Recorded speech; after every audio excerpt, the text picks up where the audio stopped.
Welcome back, everybody. It's awesome to have Travis Dykes on this week's episode. It's been a while between drinks, as they say, so it's fun to be back in the spot, and it's great to have a guest like Travis to kick things back off again. So welcome, Travis. Thanks for agreeing to hang out with me for a little bit.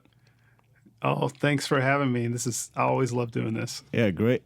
You've had a bit of a busy schedule recently, it seems. What's been happening?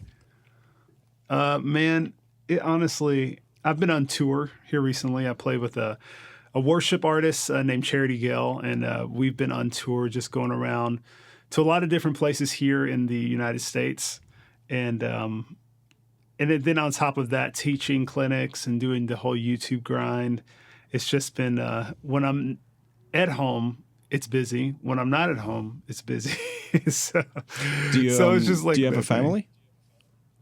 I just have. This is me and my wife. Okay. Me and my wife. We're hopefully in the next little while we sure have kids and build a bigger family. But yeah, it's just us right now. Okay. At least that makes things a little bit easier. Yeah. Perhaps. Yeah. I don't know. And so, Where in the States are you based? I'm in Nashville, Tennessee. Nashville. Is that, are you native? Nashvilleian? No, not a native Nashvilleian. I'm actually originally from Birmingham, Alabama, which is about 3.5 hours from here. So that's where I came before moving here. I've been in Nashville. Next year will be 11 years. Wow, I feel so old. And you survived so far.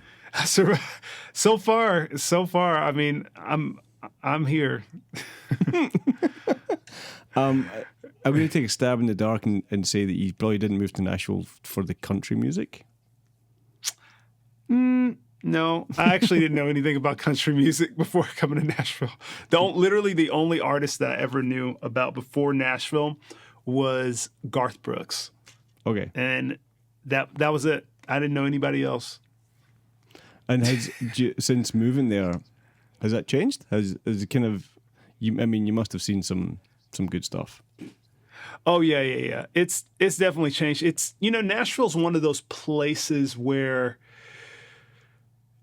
country is kind of it's the what you have to know. Everybody who's a musician has to know something about country, even if it's not in your blood. You have to kind of know a little bit about the country industry when it comes to being in Nashville. And honestly, I know more than I've ever have today, but I still feel like I don't know anything. Like I play with a few different country acts every now and then, and it's so funny. They bringing up these names like I should know them, and I'm just like, who's George Strait? Like who is well, I know who Alabama is. Was it just like some of these country legends? Like I didn't. Oh, this is actually kind of embarrassing, but I actually didn't know that Reba was a music artist. I always just thought growing up that Reba McEntire was just an actress in her show. And then I come here and I'm like, oh, Reba's like a legend. Yeah. so it's just like, what? And so things like that, I just learned, being here and just being around so many people. They're just like, oh, you didn't know that? And I was like, no. But then, the flip side is probably accurate for you, talking about maybe gospel artists or soul inspirations for you, right? Mm-hmm. It's we all have our own little worlds that we grew up and dove into, and we think that surely you must know about this amazing person. Yeah. No, that's true, because even today, like I mentioned gospel names and stuff, and people are just like, who is that? And I'm like, oh my gosh, that's who I grew up on. Yeah. So what was it that brought you to Nashville in the first place? Just the scene, the industry? So yes, when I first right before I moved to Nashville, I was playing bass. I've been playing bass since I was about 12 years old. But when I first came to town, I was into music business, and that's something not a lot of people know about. I was an artist manager, and I was doing a whole lot of marketing and things like that when it comes to helping build artist careers, music artist careers, and things like that. But you were relatively young? Yeah, I was probably 20. I think I was 20 when I first moved to Nashville. And you're 20 and you're being the boss man. Well, I wasn't really a boss man. I was trying my best to help these careers not starve, or these artists' careers not, keep them from starving at least. Okay. Because they were, a lot of the people that I was working with were either just getting straight out of college, and there was a lot of people that were from The Voice. It just got aired on the show and different things like that. Sure. And so what I was doing was just like, they had all this momentum. I was trying to figure out, okay, let's try and book a tour. Let's try and set up a website. Let's try and, do all these different things to try to build a career. And I went to school. I was in college for music business too. And so that kind of just played into it as well. And then when I first moved to Nashville, and really kind of what got me into it was I moved to do an internship at a management company here in town. And I did that for a year. And comes to, what's so funny is that I actually interned for Garth Brooks' manager, and so that was like my welcome into Nashville. And that's when I was like, man, I know who Garth Brooks is, but everybody else, I have no idea, no idea. And so that was kind of like how I got into the whole scene here, is just getting into the business side and kind of learning all the ropes when it comes to that.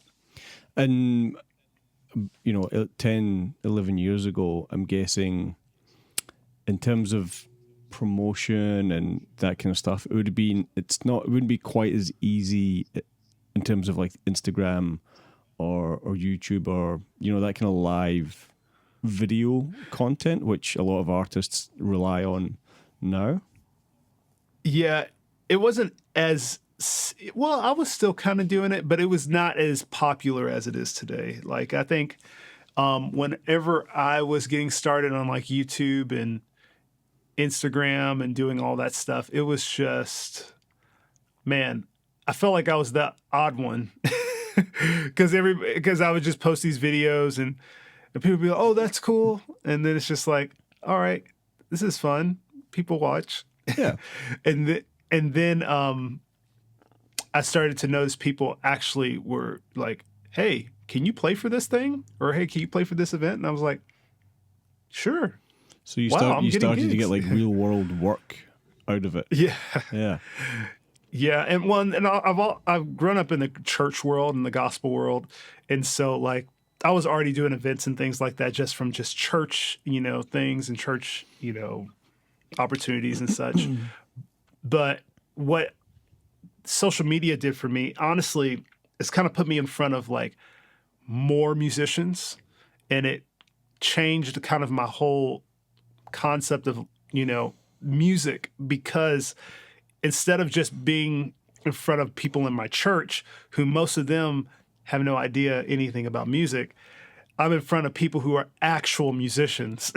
So what happened, it started to challenge me. People started to ask me questions, and I'm like, oh, I don't know, and I'm starting to, get challenged with, hey, you're not playing clean. Oh, you played that lick before. And it's just like, and it's just that stress of like, okay, they're kind of grilling me. And so now the way like at the time, it was completely just spur of the moment, just throwing stuff out there, just having fun, whatever, not even thinking twice about it. But now I think about it now as a social accountability is what I call it.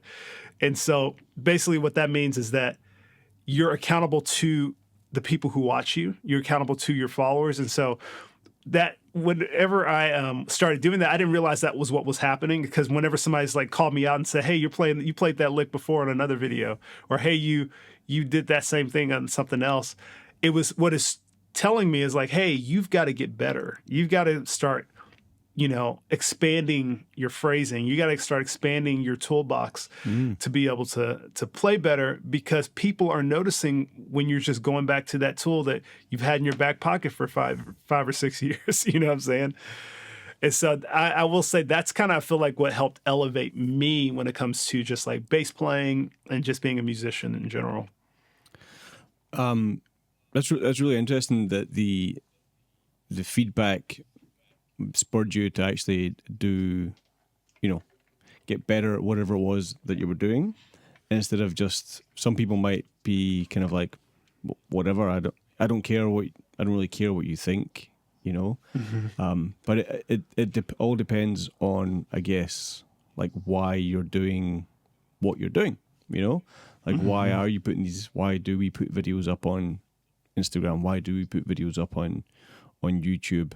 Like you were saying at the beginning, it was just, you're kind of documenting what you're doing. It's a bit of fun, it's a bit of interaction, but there was no real plan or business plan behind it.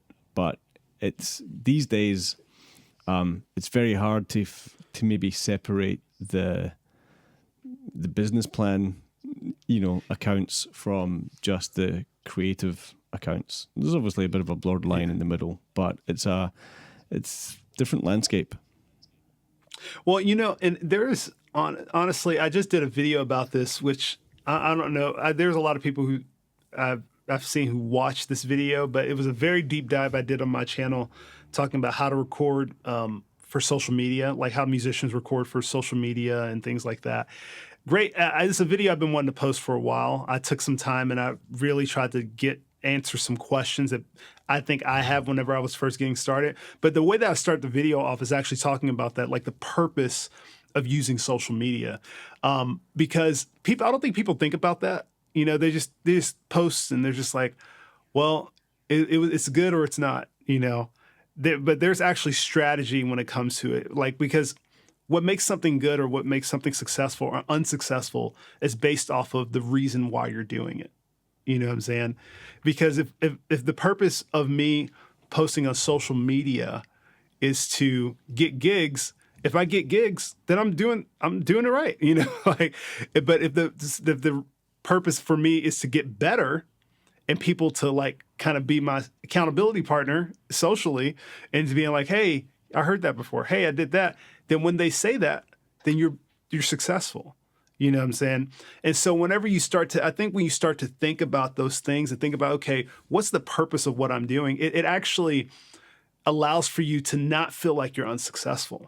It actually allows you to feel like, okay, I am successful. I'm just not at the success level that I'm trying to get to. You know, like if it's gigs, let's say, I always say it's either gigs, if it's, it's gigs, getting better musically, or trying to create a business. Those are like my three main things when it comes to social media. Those are like the three purposes that I feel like musicians have: gigs, creating a business, or getting better. Getting better. Yeah.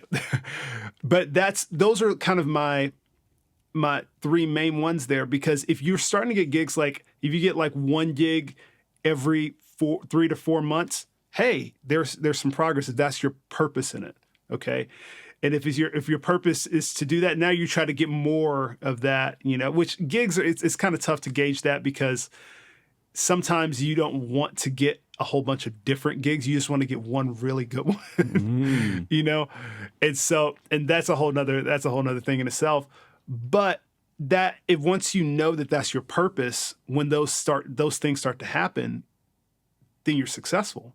It's not like I'm a failure, I only have 1,000 followers, but I got hit up for 3 gigs. You got hit up for 3 gigs. Like what? You know what I'm saying? That's success, because you know what the reason why you're doing it. Yeah. Isn't it interesting though that, you know, we live in a climate now where you can get gigs through Instagram. That is honestly so crazy to me. I just thinking about that it's just nuts. You know, if you said, you know, 15, 20 years ago, hey, this is going to be how a big portion of the industry will function, is through people checking you out online and then calling you for a gig or a session, it'd be like, what? Because back then the barrier of entry seemed so high in terms of being able to make content, to be able to make you know, video that was high enough quality that people could judge it, and then also be able to reach enough people. But then these platforms come along and they just, you know, I mean, the iPhone is insane with the quality you can get from it, and then boom, you put it up there and you're you know, one scroll away from Hadrian Fro or, Scott Space Lessons or whatever. The next one could be you.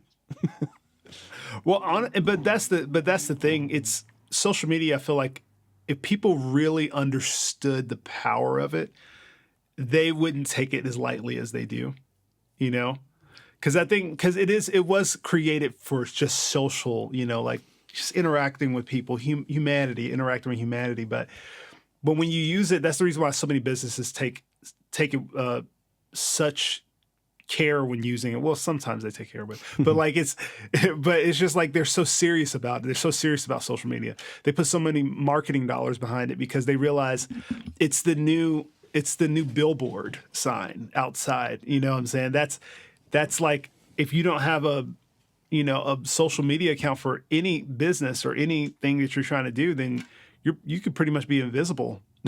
Yeah, absolutely. I mean, so you might not be able to tell, but I'm not actually Australian. I'm from Scotland, right? So really? I moved here kind of permanently in like 2014. And didn't really have any gigs, had a few connections and stuff, but I was like, how can I raise my profile and meet musicians and try and get work? And so part of it was like starting my YouTube channel, Bass Lessons Melbourne, the Instagram thing, and I did this thing where I just did like a groove a day, just a bass lick a day or whatever it was. I think I did 100 days or whatever when I first started. Oh, wow. And this would be 2015, so pretty early on in the platform when you could only record like 30 seconds of video. Yeah. And that kind of gave me, back then there wasn't as many people on the platform. And so the algorithm worked in my favor, and I built up kind of a half decent number of followers at the start. But an interesting thing has happened along the way where I think I haven't got gigs or haven't got work because people think I'm a YouTuber, because I sometimes put videos on YouTube. Or I just do online stuff, and I'm like, what? No, I'm a bass player. I'm a teacher. I'm a musician first. Yeah, I'm not making money from any of this. The reason I'm doing it is so that other musicians like you, who I'm talking to on the gig, who's like, hey man, how's the YouTube thing going? I'm like, it's a thing, but I never started it to be a YouTuber. I started it just as a way to kind of get out there, and then, essentially to kind of build an audience so that maybe one day down the line I might have a product that I might release, like some kind of teaching product, learning product that I might release, or music, wasn't really sure. So that was kind of and that's real.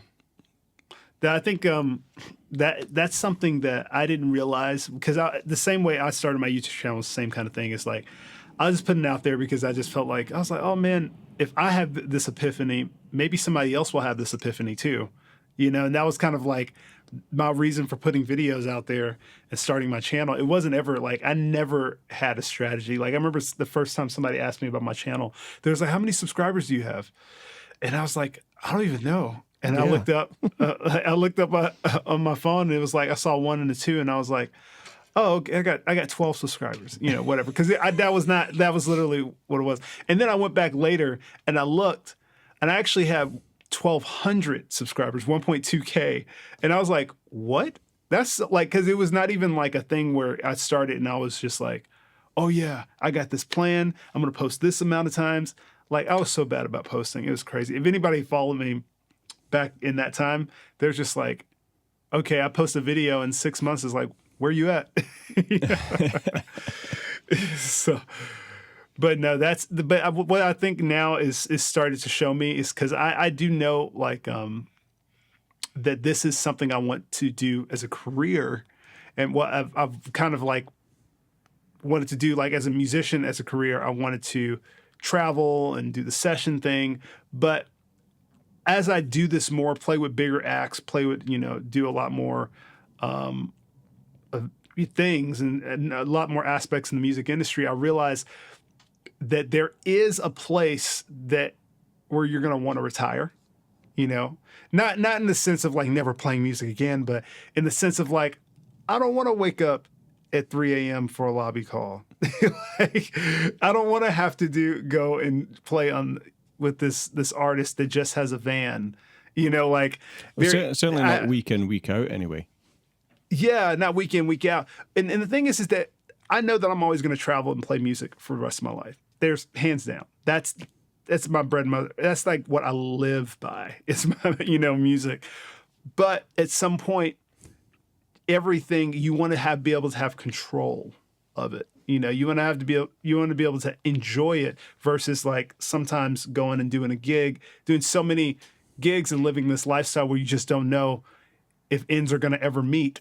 Like that kind of mindset and that kind of idea of music it's fun at the beginning, but whenever you're trying to start a family and doing all this kind of stuff and you're just like, man, when I have kids, I don't want to have to think so deeply of like, oh my gosh, I hope somebody calls me for a gig.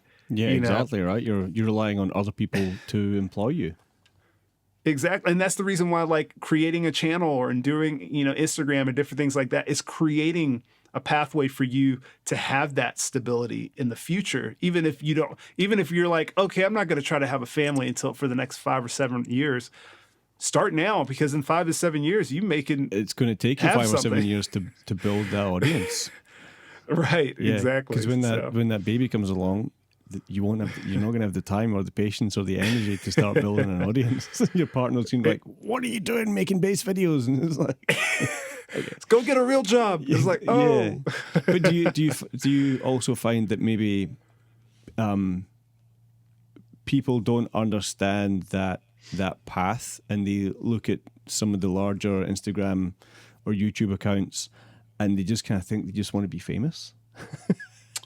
Oh, I think that's so many people think that. But you just want to do it to be famous. And it's like, no.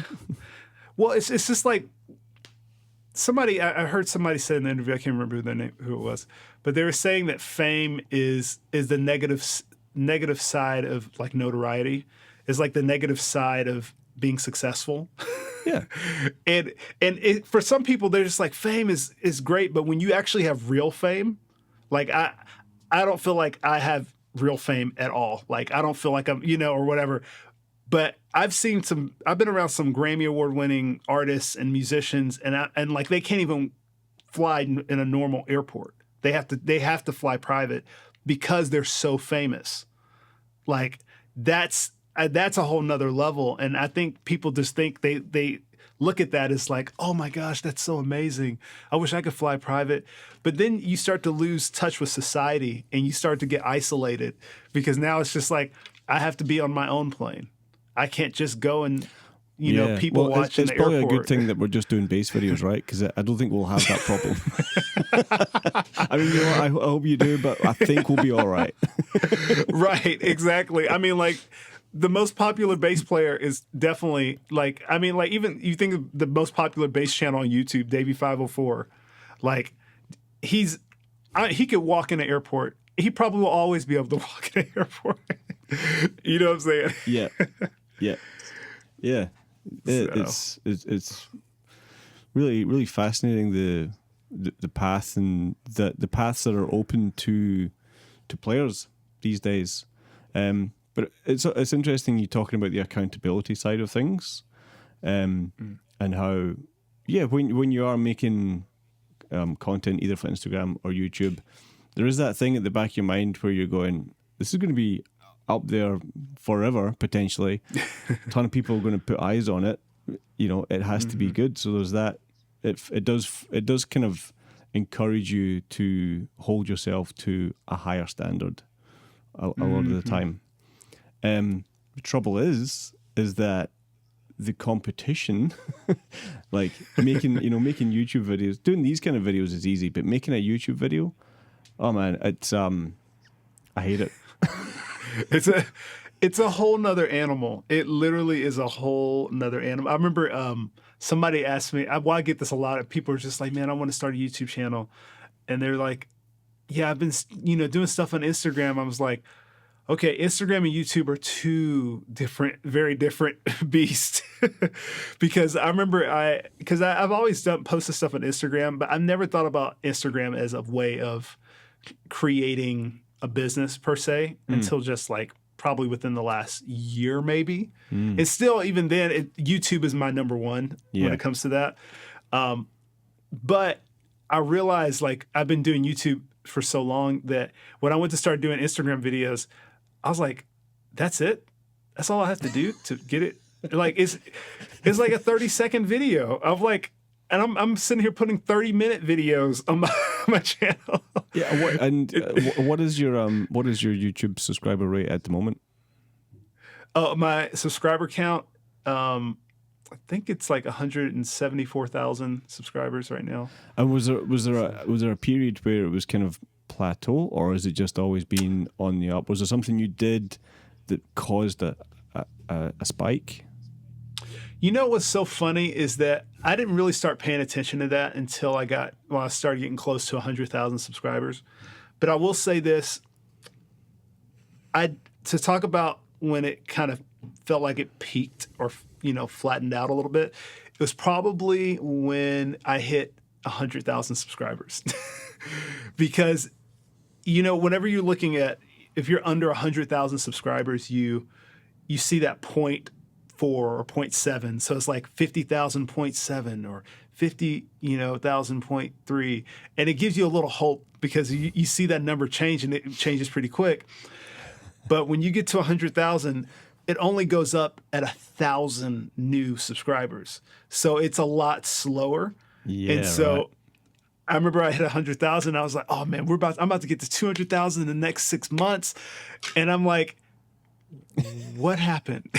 And it was because you're pretty much going into a whole nother playing field when it comes to numbers. Because it's so funny because I've done it before when I look at people who are at, Scott's bass lesson size and they have like 1 million subscribers. Usually when you pass that threshold, it plateaus because you're in a new frame, like a new ballpark when it comes to it, because now that number is 1.14 or whatever. And 1.14 is that 0.14 is 140,000 subscribers. Yeah. I don't think people really think about that. It's like when you go past 1 million, all those other ones are in the hundreds of thousands. That's like pretty much. But also, I think maybe we need. How big is your potential subscriber base? If SBL is at 1.4 or whatever, what is like your kind of cap? Do you think, is there a cap? I think there is. There's like I'm trying to get too businessy, but there's definitely market segments. Just like in every culture or whatever. But on YouTube there is the same. It's the same thing as when it comes to topic. And so there's a guy named Patty Galloway. I don't know if you've heard of him. He's like a big YouTube expert. He's helped a lot of huge YouTubers, and he says, and this is a tool I've never even thought about. And he said, if you want to know the potential of a particular niche on YouTube, go to your search bar, type in, let's say it's bass guitar, type in bass guitar, and then there's like this little tab on the side or like a filter, like the filters or whatever, and you can put on there most viewed. And it basically puts up on there the most viewed videos under bass guitar. Mm-hmm. And that will show you kind of the highest levels of a niche. Right. And so if you look at, of course, when you look at that, the first 5 videos is Davey 504. And so honestly, Davey 504 is kind of the one bass channel that's kind of that's hit the kind of the market cap right now that we know. And so that's kind of like how I always gauge it. But what happens is that you see what he does and kind of where it's at. The way you can grow that market is when you start attaching it to another market that's greater than it. So like if let's say you're a channel that likes to build things and that space is like way bigger than bass guitar, you can try to find a way of, doing something with bass or music and connecting it to building things, you know what I'm saying? and potentially, get more of an audience in another niche, and it makes you gain more. Interesting. Yeah. Yeah. And so, sticking on the YouTube thing for just a little bit more, what would be like a couple of things that you wish you knew starting out, that would have really helped, and maybe what are some things that these people kind of doing that's a bit of a mistake? Okay, so I will say the one thing that changed my life was learning how to tell a story in my videos.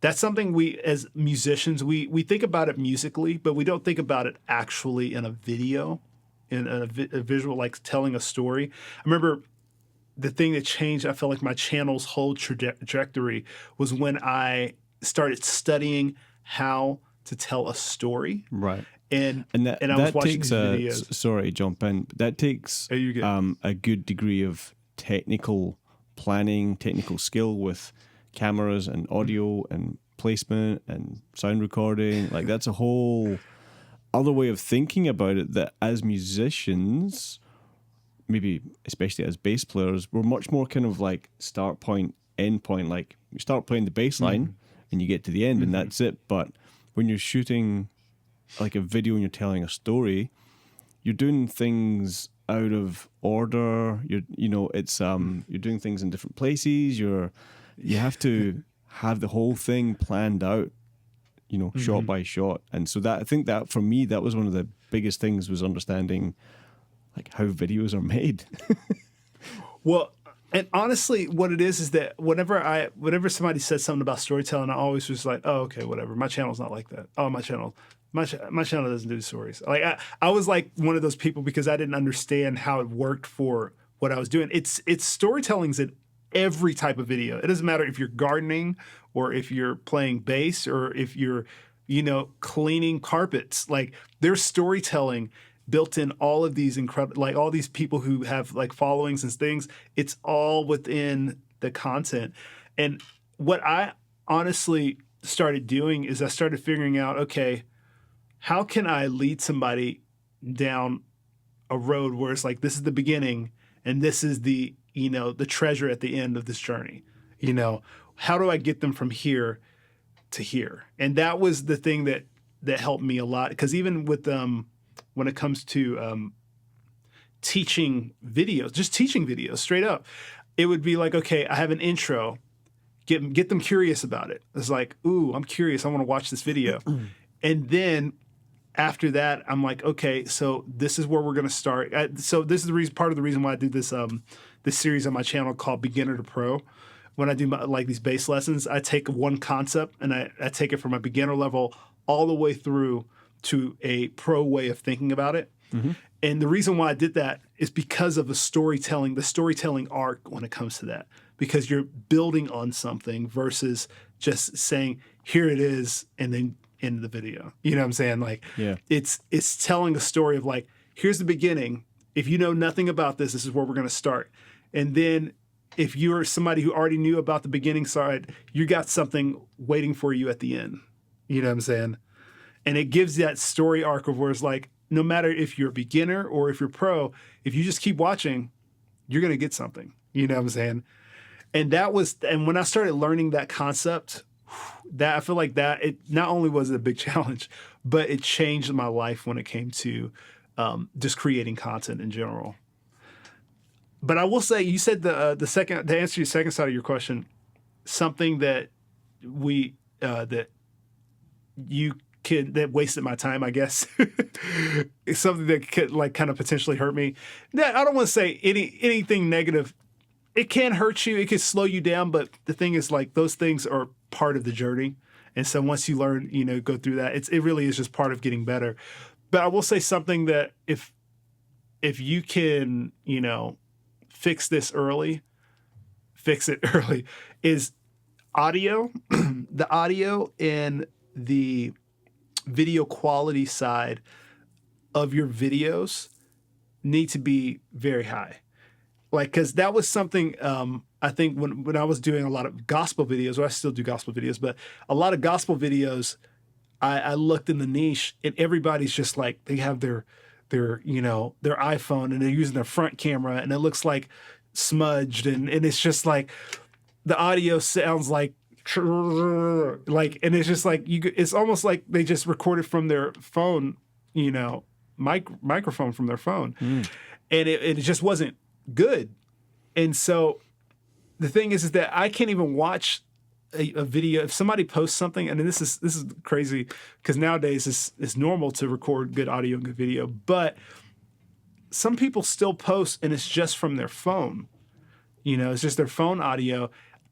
If I hear somebody's phone audio, I think it's just something in my brain. I just scroll past it because it doesn't compare to the things I like. You know what I'm saying? Yeah. And if you start thinking about that, it's like, because as a bass player, what am I going to hear on my phone if it's not direct audio? Like, I'm just going to hear like, you know what I'm saying? Yeah, but that was one. Isn't that what everybody else hears? Right. I know, right? Well, that's what people think. Like, my wife is actually so funny. She's a songwriter, and she's like, I never actually paid attention to the bass until we got started dating. Because it's always, that's what people think. It's just like, oh, it's just like, I don't even hear it. Yeah. It just needs to kind of be over there. Not too loud, not too quiet, not too fancy, too quiet, not too simple. Just right. the Goldilocks thing, right? Yeah. Interesting. No, yeah. Well, let's talk about bass a little bit. So you were saying that did you kind of grow up learning how to play music in the church, or did you have outside lessons? Did you have somebody kind of teaching you? What was kind of your journey on the instrument? So I got started. I was 12 years old on the bass. Started playing drums when I was 5. Started playing guitar around 10, and bass was kind of like the mold of the two, And so I was like, oh, this is cool. And then I was at my church, and the music director at our church said there was a lot of bass players, a lot of our bass players were moving away, getting jobs and different things like that. We were needing bass players. And I was real like, jobs. Real jobs. It's like, exactly. But and then she's like, yeah, we need bass players. And she was talking to somebody else, and I just kind of overheard. And I was like, I think I could probably figure something out and play on a midweek or help out on, whatever. And I randomly saw that we had a bunch of random basses. My church, I still don't understand. We had 5 or 6 basses just sitting in a closet.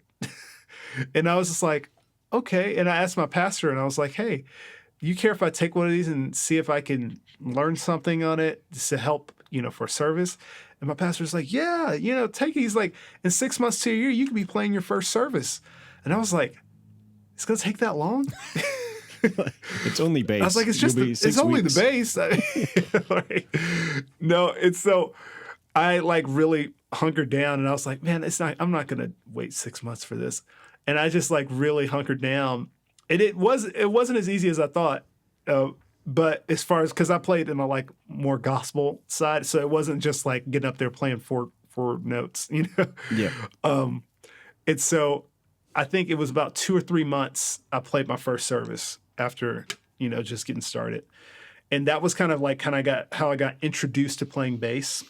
And from then on, it became kind of the thing, my love, my, you calling in life. with it. Yeah. And it was just oh man, this is I don't think I could go another second without doing music. I knew I was going to do something in music, but I will say music really, it really was the kind of the thing that fulfilled me in life. I was like, okay, yeah. I think I learned that back in high school, but that was kind of how I got into it. So growing up in the church and different things like that, that's my foundation. Yeah. What was your first bass? Well, so this is actually a funny question because actually nobody's really asked me that question on a podcast. So for the longest time, I played the basses at my church. Like I said, they had 6 random basses. And the first one was this white Fender Jazz bass that they had at the church. And what was crazy is that the intonation was so bad on it, you couldn't play past the 5th fret. And so it was like anytime you played past the 5th fret, it was just like, it was like a buzz everywhere. And I didn't know anything about it. So I was just like, okay, I'll just practice on these 5 frets. And so I learned everything within those 5 frets. Hey, that's a good thing. I think all beginner basses should come with like, after the 5th fret is just like blocked off. And then after a few weeks, you get access from the 5th fret to like the 12th fret. Right. But not the first 5 frets. Now you got to learn how you use these frets, Well, honestly, I didn't even know that was going to be a good thing. I was just like, well, I guess this is the way I do it. It was a 4-string bass too. Mm-hmm. And what was crazy is that I took that bass to the shop, got it fixed, and then it was like I started over. I was like, okay, what are these other frets, on here? And so, but anyways, that was my first bass. It wasn't my personal bass. Mm-hmm. Like, it's not like the church still has that bass back in Alabama. But that was my first bass, I would say. Now, the first bass I've actually owned that my parents got me, I actually can show you. It's kind of a beast. It's this 6-string. It's this 6-string ESP LTD. Sick. I got it years ago. This thing is the heaviest bass you probably have ever carried. I can imagine. But this was my first bass. That's pretty metal looking. Well, yeah, it's wood. It's just you saying like metal, like as in the genre? Yeah. I was like metal. No. Yeah, it is kind of a metal looking bass now that I think about it. All right. But so you went from 4-string to 6-string. Is that because in the gospel world you saw a lot of guys using that? It's pretty common or pretty popular, or was there a certain player that you were like, yeah, I want to be like that? Well, honestly, there was a lot of players that were playing 6-string at the time, and so that was the bass to have. Sure. It's like, oh, if you're not playing a 6-string, then you're not killing, And so that's the reason why I was like, okay, I want a 6-string. That's what I'm good at. I told my parents, it's like, this is what I want, and that's what I got. And I actually went from, I was playing that bass all the way through when I went to college. And so that was kind of like my bass. And then there's another bass. The next bass I went to is a red Fender Jazz bass that was from my church. It was one of those 5 basses. They actually gave it to me because I was taking care of it for so long. Like, I've changed the strings. I had a bunch of work done to it, different things like that. And they were just like, hey, you've had it for so many years. Just take care of it and just keep it. We've got 5. We've got 5 other random ones in the closet anyway. So. Right. It's like, yeah, we've got others, but yeah, those are kind of like the ones I kind of started on. And now my current bass that I've been using for years is this guy right here. This is my Bass Mods K534. I probably get more questions about this bass than anything. Cool. But yeah, it's a fun one. Yeah. And then amp-wise, like, what's been your journey with that kind of side of things? Because I know in the kind of gospel world, a lot of stuff is maybe in ears, or it's just, whatever backline is there. So what's been where do you stand with that now? And what's kind of been some moments along the way you've been like, oh, I like that, I don't like that, this works? I will say GK has been like, I originally used Ampeg had an SVT Pro 3, and then I had that going into Ampeg SVT 410 cabinet. It's a classic SVT classic cabinet. I used that for years. I got a crazy deal on it, to be honest. Those things, whenever I bought it, was like going for $1,100 just for the head unit. And there was this guy in Alabama years and years ago. I saw it on Craigslist. And I went on there. He was just like, I'm selling this amp and this cabinet for $300. And I was like, and it was like in a road case, already in a road case, like just, I was like, what? I remember I was like, okay, well, it was like 3 or 4 hour drive. I was like, I'm driving. Like, that's worth it for me. And so I went there and bought it, and I could tell he knew that he sold it, because he was just like, would you take 600 or would you do 600? And I was like, it said 300. Instant remorse.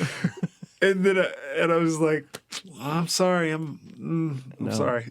And so I got that actual amp head and cabinet for $300, and that was probably like a $1,500 setup. That's crazy. Nice. But now what I'm currently using is my main amp rig is a GK Fusion 112. GK Fusion 112.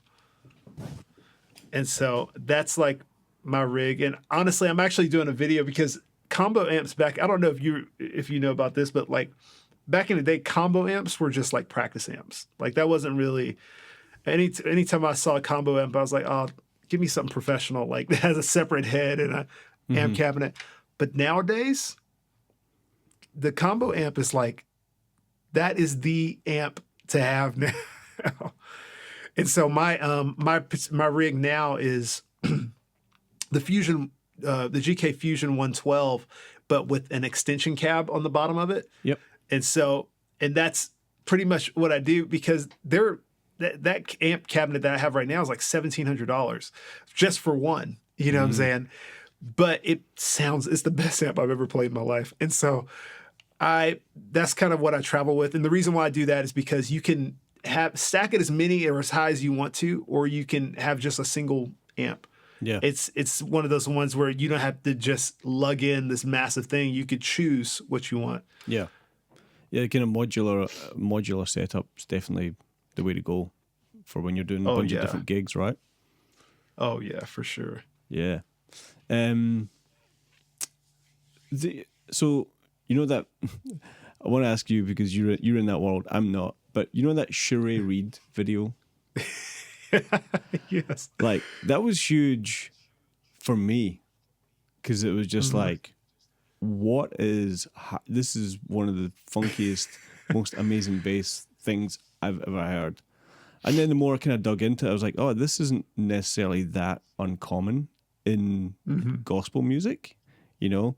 But there was just something about the way it was captured, the sound of it, the joy that was happening at that point. Like how big of a video is that for gospel bass players? Oh, that is like a staple video now. Yeah. Like if you play gospel music, you know about that video. Like I remember when that video just had like 1,000 views.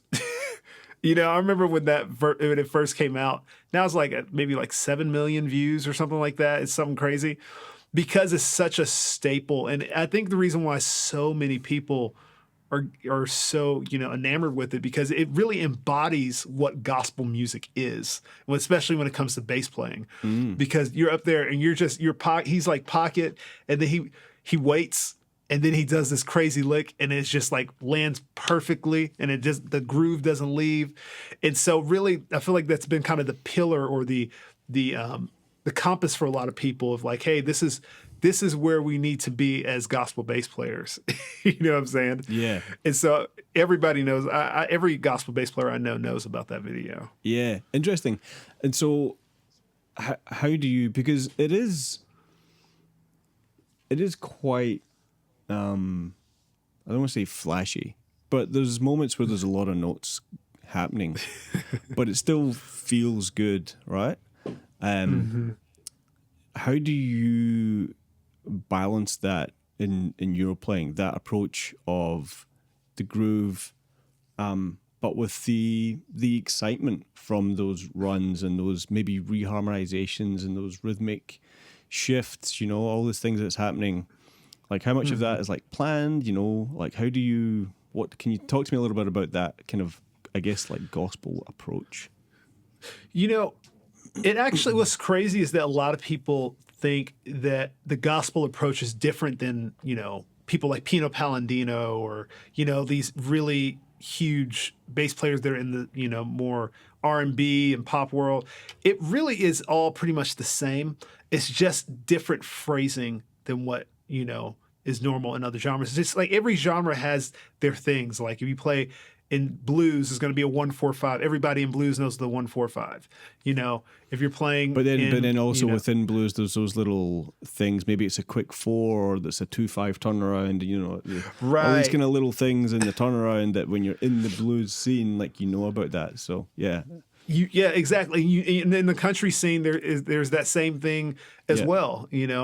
And so, gospel is the same thing. It's just I feel like those particular things are more complex in other, like compared to other genres. Sure. So when it comes to playing bass, I always feel like the same framework works with every instrument. Is that when you're playing a song, you're thinking about the listener, and so I always have this frame of mind when it comes to approaching a song, is that you're learning it for the first time. Even if you've heard the song before, if you approach it and it's with the sense that this is the first time somebody's listening to this, then you can know where to place licks and know what's too much when you place licks. That's the way I always think about it, because it's like if you're listening to a song for the first time, whatever it is, or even if you've heard it a million times, when you're listening to it, it's almost like you have fresh ears. So that you have the intro, first verse, first chorus, okay?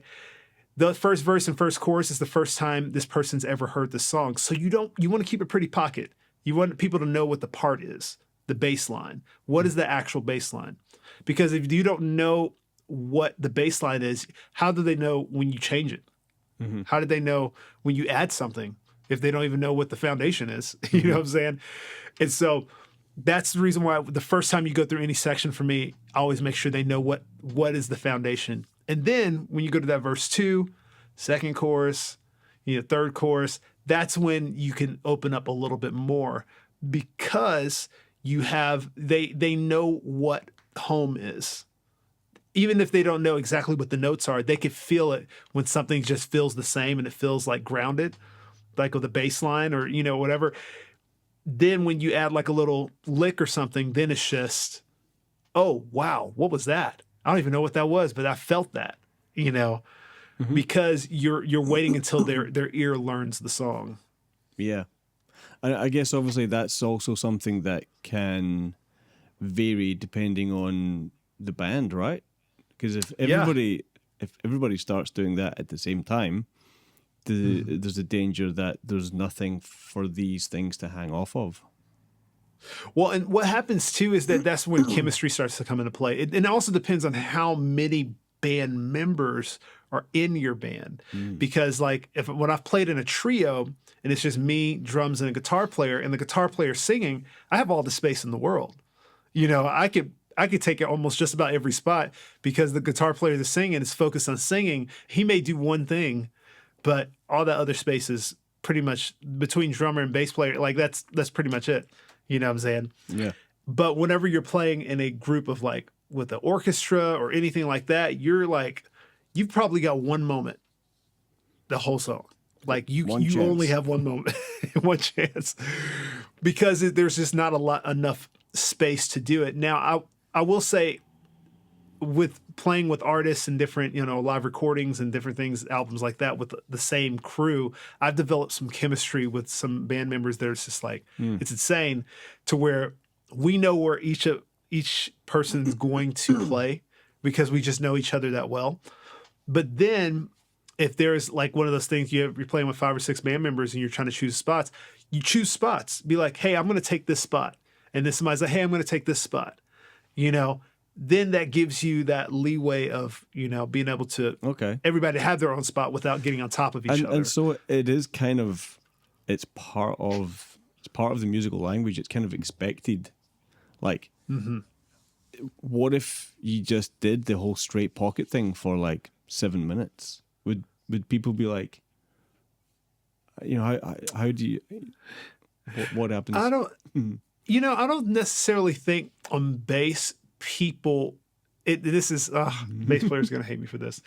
I don't think people will hate it if you stayed in the pocket, but where people notice is if the pocket doesn't feel good, and that's the one thing with bass playing is like you could play pocket and not do a single lick and people will love it, but if the pocket feels robotic, people are gonna hate it. You know what I'm saying? It's not going to feel good. But if the pocket's good, like you have ghost notes, there's always going to be that kind of, feel and groove there that I feel like you have to have, because if you don't, it doesn't, even if you're just playing the right notes, it's not going to feel good. Now, if you're playing a good pocket, you're playing with really good feel, nobody's going to be mad at you. Yeah. Nobody's going to be mad at you. And that's not to say you shouldn't do more. And you don't have to do more. Bass is not supposed to be like, I don't want to say supposed to be, but bass is not known as a solo instrument when it comes to playing with bands. Yeah. Now you've got Victor Wooten's, you got Steve Bailey's, you got all all the crazy. But it's harder in a band situation to, as a bass player, to kind of maybe execute those fills and lines in a musically accurate, supportive way. Everybody's aware of a drum fill. Everybody's aware of guitar solo or guitar fills, right? But even keyboards, like maybe some reharm things going on in the keyboard. But bass fills is kind of like that tricky world where we can, if it goes, you definitely got to pick your moments. But it's interesting what you're saying about the pocket being good or being just kind of stale. Because I guess if you're playing good pocket and things are happening, in order to make that pocket still feel fresh and still feel like it's got energy, taking a short break from it with a run or a lick and then coming back to it can then maybe give it more impact, right? Yeah, well, and honestly, that's the reason why I don't just say pocket, universally is going to be good, because music is communication. It's a language, and so no matter if you are not playing a lick per se or not, like you just said, giving it space, that can be the feeling it needs. Because I've seen like people like Michael League, and different people like that when they play live. Sometimes it's not even because they're doing just like a crazy out there lick that makes it stand out. Is because when he stops playing in a certain place and then starts playing, it's like, ooh, that was crazy, Or if he's following the drummer, so locked into the drummer that it just makes everything just feel insane. That's honestly what it is. Because sometimes it's ghost notes, sometimes it's knowing when not to play, and sometimes it's knowing how locking in with the drummer, and what they're doing. Because there's so many situations. I was just talking to a friend about this the other day, where you're playing with. You can always tell when you're not playing with very skilled musicians, is whenever you don't feel comfortable to play anything but the pocket. You know what I'm saying? And that's not in a saying the pocket's not good, but that's whenever I play with like people who are amateurs or things like that, I always know, because the pocket, if I stop playing the pocket, everything is done. Like if I do even just the slightest like octave, it's done. Like we're gonna lose the groove. We're gonna lose you're it. The glue at that point, right? Yeah, and you're supposed to be the glue either way. But I will say, when you're playing with experienced people who all think about it the same, everybody is filling in the space. When you go and do your lick, they're like, "Oh, let me go pocket," and then when you go and do something, or when they do something else, you're going back to the pocket. You know what I'm saying? Yeah. And so it's just like different things like that. And so that's just kind of how the way I think about all of that when it comes to it. Yeah, cool. Do you reckon is there like a kind of typical maybe progression that you could quickly take us through? Like what you said, the blues, you got the 1-4-5 in the blues. Is there like a kind of, or like rhythm changes? Is there like a gospel standard or something you could be like, hey, here's something that you guys could dig into? Trying to think. I've been teaching on Scott's bass lessons on their live class this year, and one thing that has been very interesting to me is how many people don't know just standard gospel, just bass lines from back in the 90s, 80s, and 90s. Some people like, I'm trying to think, oh my gosh, now I'm forgetting. Karen Clark Sheard or the Clark sisters, even some like Fred Hammond bass lines, things like that, Richard Smallwood. And what's crazy is that some of those have so many different nuances and things that we do. Every bass player kind of does. Like even I'm trying to think. It's hard because now you got me on the spot. I'm trying to think what bass line. Even I'm trying to think. Fred Hammond. Do you know who Fred Hammond is? Yeah, a little bit. Yeah. So he's really because he's a bass player first and then became an artist after. He really embodies like a lot of these bass lines and things. So I'm trying to think. There's a song that he does. Bless.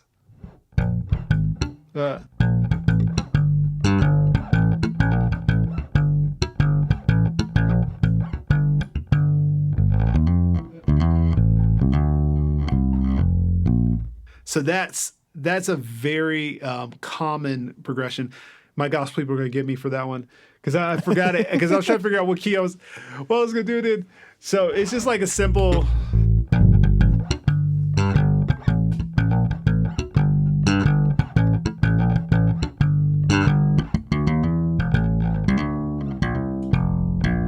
Okay, and so this is something if you play the gospel church, every gospel player, well, I would say most gospel players should know this bass line.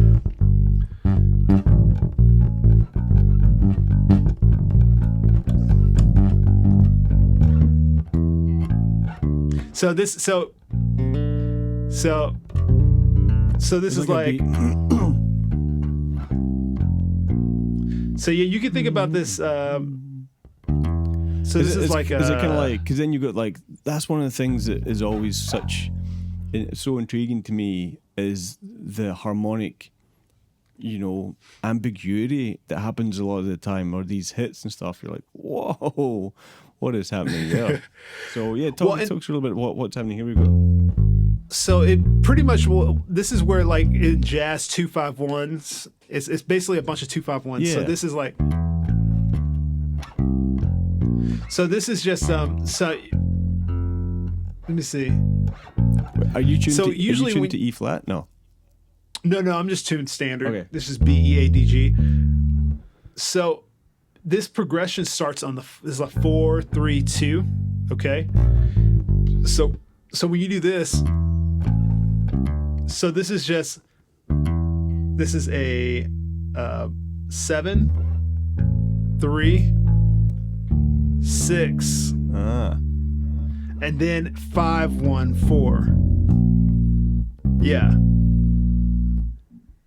And so that was kind of how it got into that. Is a very standard gospel song, but that's a normal progression that you'll see, like 7-3-6-2-5-1, which all those basically are 2-5-1s. All of them are 2-5-1s. Right. Yeah, but it's so like the main groove isn't on 1. It's not centered on the home key. You're on 4, right? B flat. Yeah, and that's. Yeah. But that's the reason why a lot of people get confused. I was noticing that teaching on SBO. It's like, oh man, yeah, it starts on the 4. And it's like, why do you think that's the 4? I thought that was the 1. And the reason why it's just the way I guess it makes the most sense when you're playing in church and you're playing with a keys player and you're just first learning and they're throwing out numbers. This makes more sense. Then because otherwise you'd be like, if that's 1, then you've got a whole bunch of like you're changing key to do those 2-5s. Right, exactly. But by saying that's 4, then Uh-huh. yeah. Now it's simpler, but it's used in so many gospel songs. Like the 736 or 251 is or even 514 is another one. That's all 2/5s, and so that's the reason why this is such a staple.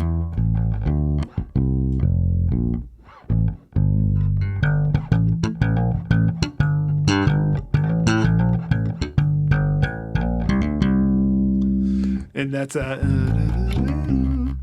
just that 2, 3, 4, 6, 5, and yeah,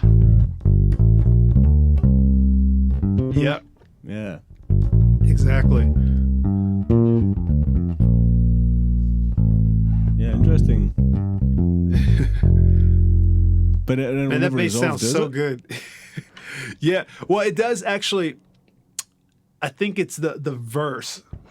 The verse that actually goes to the 1. Ah, okay. And so, but that's a thing in gospel music, because the reason why I've always thought about that is because I listen to so many gospel songs that I've heard this kind of thing in where they don't start on the 1, because when you're first starting out, you're just like, oh yeah, what's the 1? Or that's the 1. The first major note you hear or the first note you hear is the 1. But nowadays it's like that's not the case at all.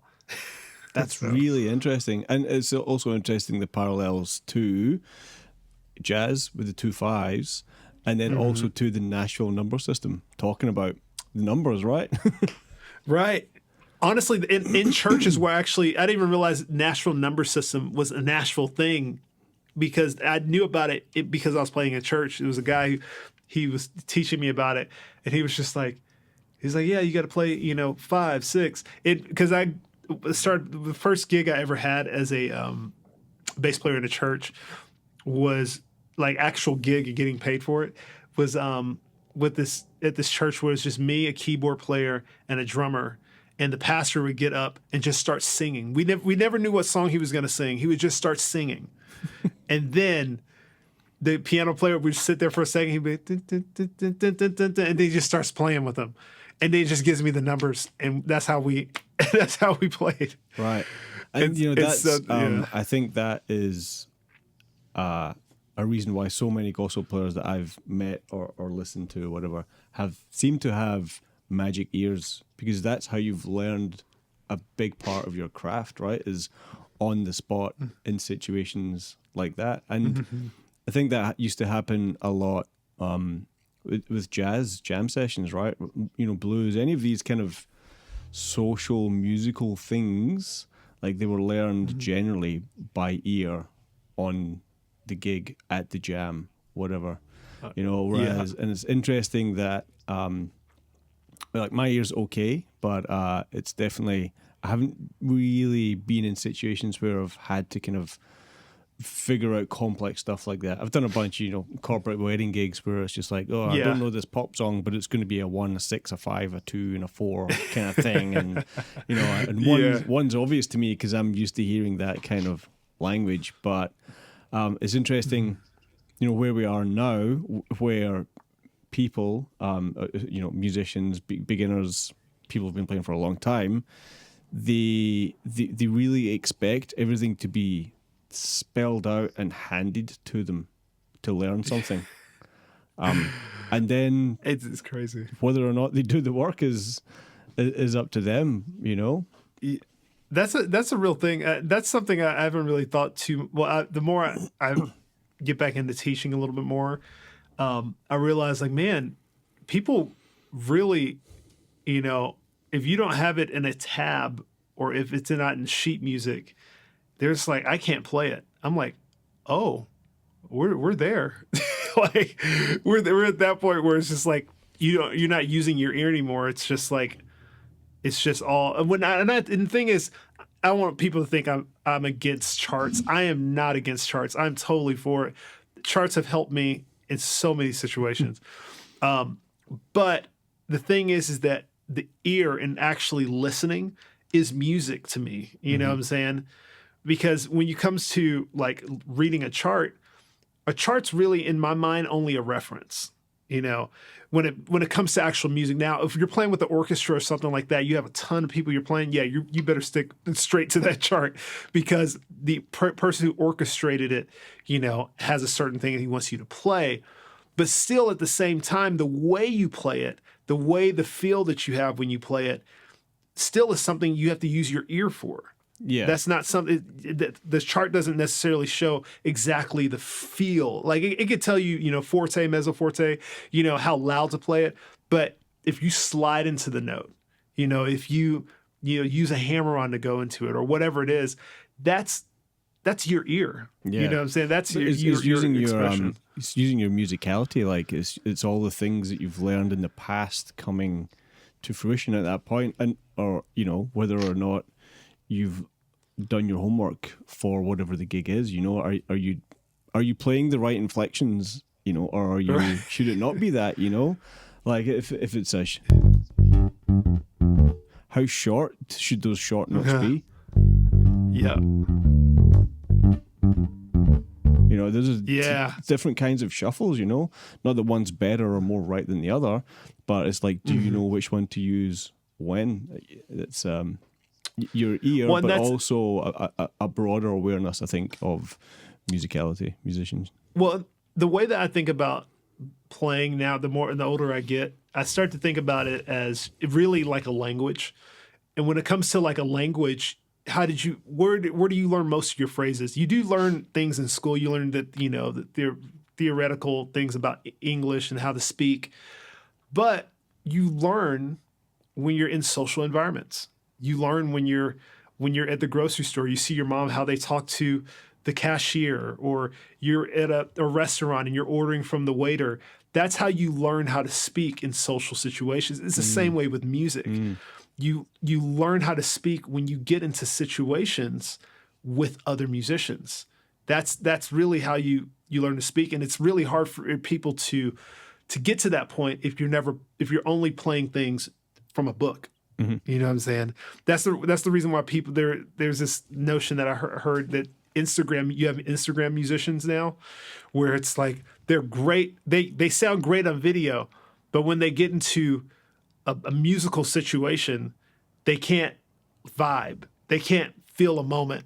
They're just like, they could do their licks. They could play fast. They can do exactly the thing to the T, but they can't feel the moment. And that's what music is. And that's kind of like somebody who's not socially aware, essentially, with music when you're playing on stage, if that makes any sense. Yeah, for sure. Yeah, great analogies. We'll probably look at wrapping it up soon, but I'd love to maybe, if there was like a young Travis lick that was like, when you were whatever 15, 16, like, hey, this was the thing that you put your hat on, and maybe something recently, a phrase that you learned recently that you thought was pretty hip, or just a kind of what would be a go-to kind of. Let me see.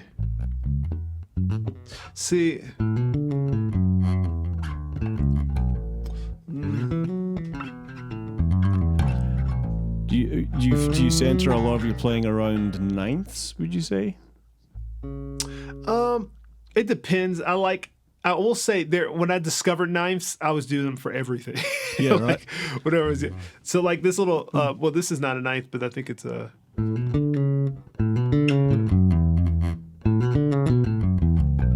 that was like my lick back when I was a teenager. Oh, that was like I don't know why that. Yeah, like that.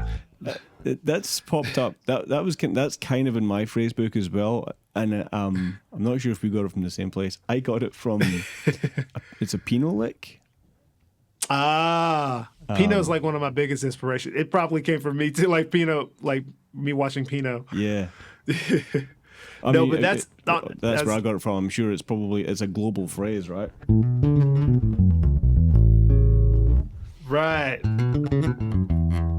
So like I used to do that. That's like kind of my lick. So that's like on the lick that I used to use all the time when I was younger, because like it's based. This is in the key of A. Yeah. In the second position. So. Cool. And I would just use that for finding ways of doing it.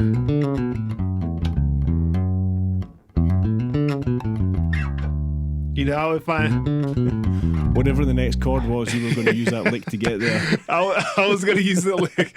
That was how much I used this lick. I wore this lick out for ages. But that's kind of what you have to do to get something under your fingers, I think, you know? Really, and it did. Now, like when I hear it, I can't ever play it the same now because I'm just like, oh, I can't play it like that. Because now it's.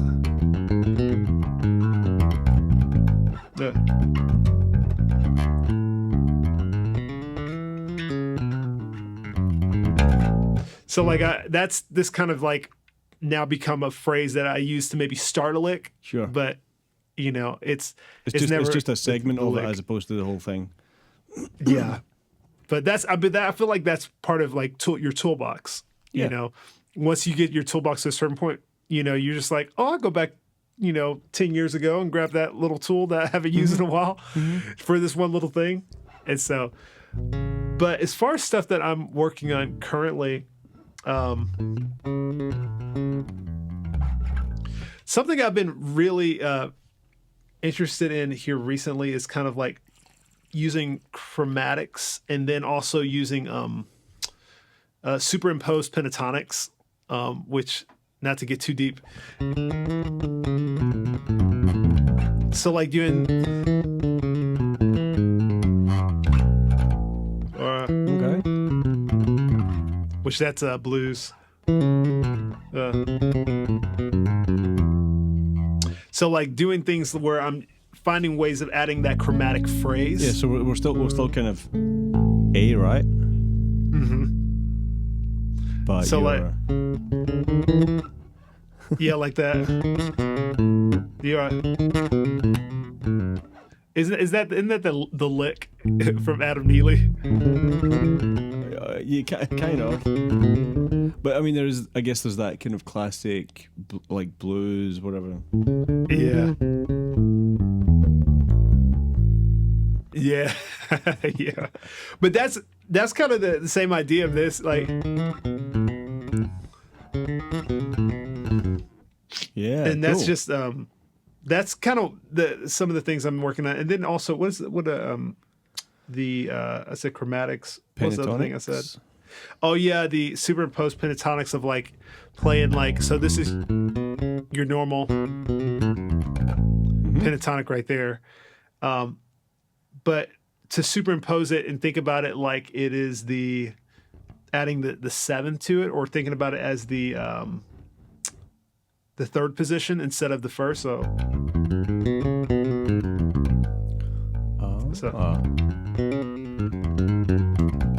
Because what it does is starts to bring out the color of the seven in that. Yeah, and what else are you getting in there? Like are you getting the 11? No, so I'm not even using. I'm just thinking about like it's just that thinking about the pentatonic scale. So like the only note that's different is that seven that's added to it. So there's the 7 in the octave. That's kind of where. Yeah. So, and the way that I think about it is like you're using it as a way of choosing a color, one color versus like something that's really harmonically dense. Because like you could think something that would be more harmonically dense would probably be like, if you went Dorian. That's a little bit more harmonically dense, which that's like Mixolydian. But with these, you can just have a slight bit of harmonic, Yeah, it's kind of targeting tension. Maybe some of the chord tones a little bit more than a complete chord scale. Yes, chord, like if you're playing a dominant 7, playing a Mixolydian over, like this is targeting more of just like, I'm just going to give it a little color, a little taste. And what's crazy is I always tell people this, gospel music theory, when it comes to playing gospel music, is actually very, very simple. But what is hard is the execution of gospel music. And that's literally what saved. That's the one thing that gets everybody is the execution. It's like they can understand the theory. It's like, oh, it's just like a, like a 7-3-6-2-5-1. But when you start adding, things like, you're adding like chromatics, you're adding,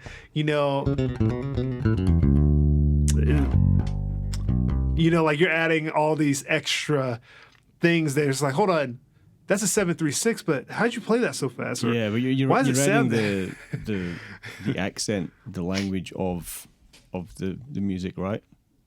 Exactly. So yeah, no, Super cool, man. yeah. Hey, that was awesome. We covered a lot of ground. Yeah, we really did.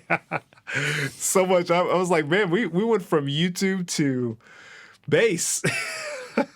Yeah, that was great. That's Thank you crazy. so much.